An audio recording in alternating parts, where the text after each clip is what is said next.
이번에는 미국으로 가볼까요?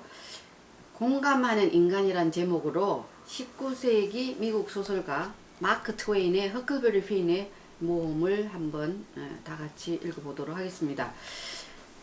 그 미국 현대 작가 해밍웨이가 이 허클베리 핀의 모험에 대해서 모든 미국의 현대 문학은 마크 트웨인의 허클베리 핀의 모험으로부터 시작된다라고 이제 극찬을 했는데요.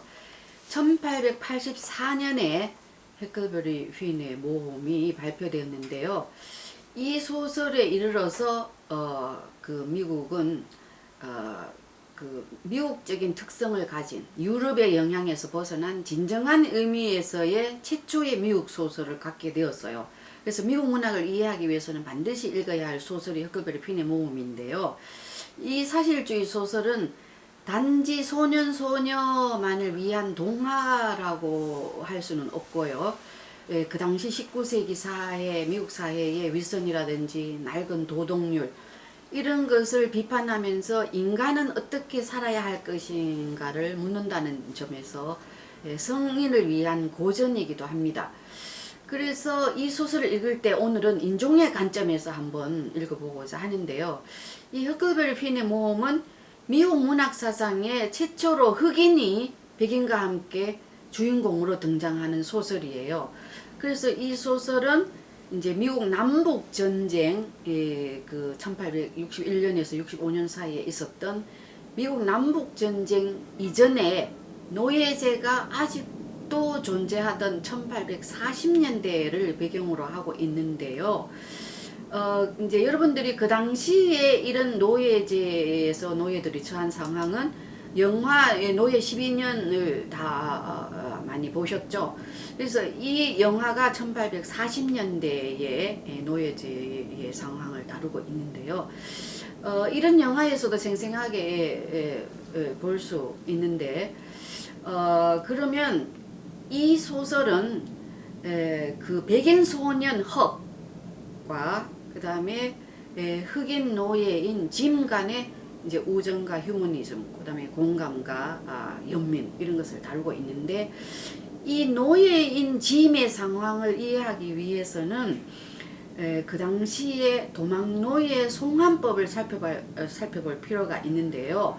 미국 역사에서 이 도망노예 송환법은 이 1793년과 1850년 이 두 번에 걸쳐서 제정이 되었는데요. 이 법은 다른 주에서 이제 그 노예가 어떤 주에서 다른 주로 도망을 갔을 때에 그 흑인 노예를 체포해서 원래의 소유주에게 돌려주기 위한 법인데요.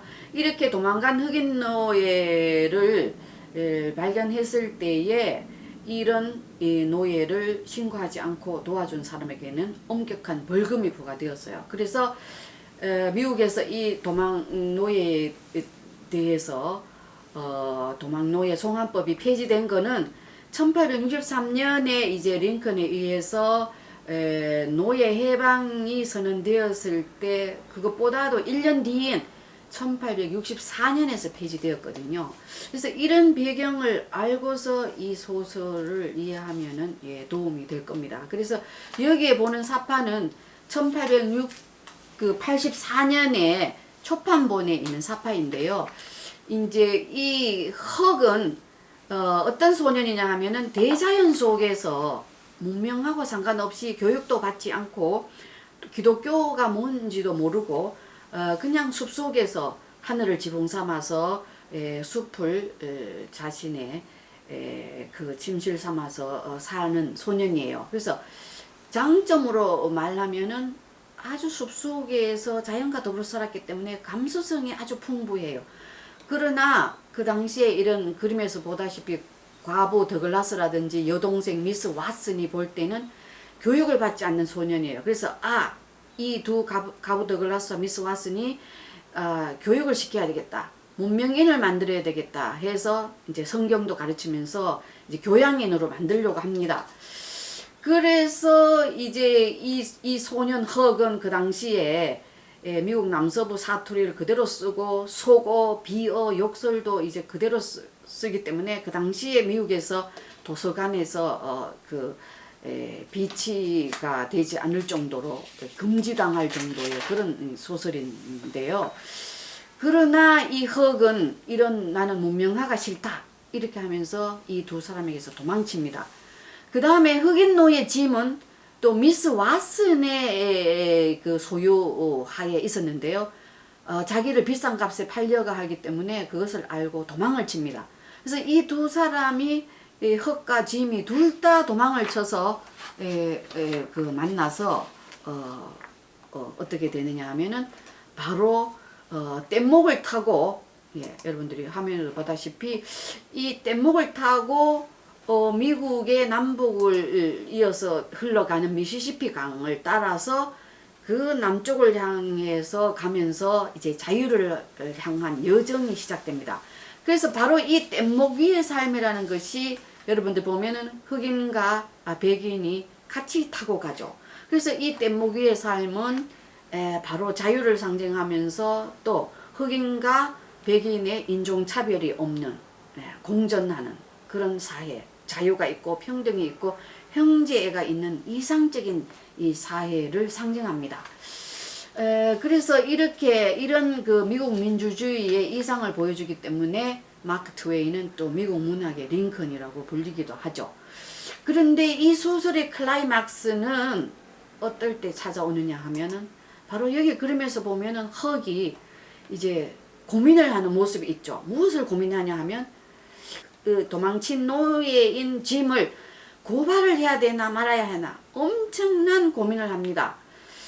그래서 이때에 노예를 고발해야 된다는 이 사회의 법과 그 다음에 어떻게 이 짐을 고발을 해야 되느냐 하는 이 양심의 법이 이제 충돌을 해요. 근데 여러분들 생각할 때 이 헉은 그 당시에 몇 살쯤 되었을까요? 소설 읽어보면은 약 11살에서 13살 정도의 소년이에요. 이 소년이 고뇌하기에는 너무나 큰 짐이에요. 그래서 도망친 흑인 노예를 고발하지 않으면 감옥에 가거나 지옥에 가야 된다고 가르치는 사회에서 이 짐의 고뇌는 이 흑의 고뇌는 극에 달합니다. 온몸이 벌벌 떨리고 식은땀이 줄줄 나고 해요. 이 대목을 한번 볼까요? 소설에 참으로 괴로운 순간이었다. 나는 그 편지를 집어들었다. 전신이 마구 떨렸다. 왜냐하면 두 가지 중에서 영원히 하나를 택해야 하므로. 자, 이때의 흑은 뗏목을 타고 미시시피 강을 따라가면서 밤이나 낮이나 달빛 아래나 폭풍우 속에서 짐과 함께 울고 웃고 떠들었던 여러 순간, 슬펐던 순간, 기뻤던 순간, 위험했던 순간을 떠올립니다. 그때마다 짐은 자신에게 형 또는 아버지 또는 진정한 친구처럼 자신을 보살펴주고 배려해 주었거든요. 그런 짐의 따뜻한 우정과 형제를 기억합니다.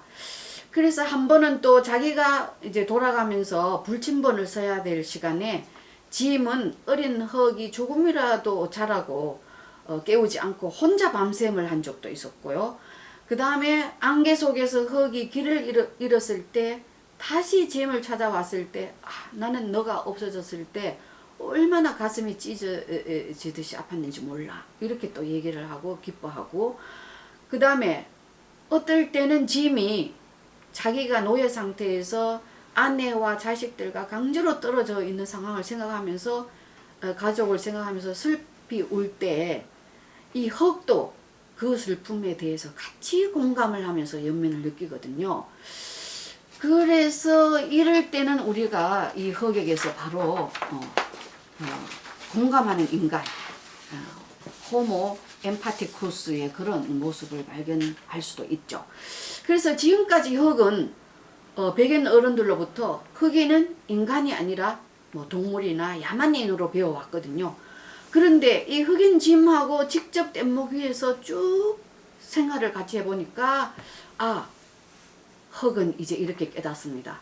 흑인은 야만인이라 동물이 아니라 나와 똑같은 아주 고결하고 존엄하고 감정이 있는 인간이구나 하고 직접 깨닫습니다.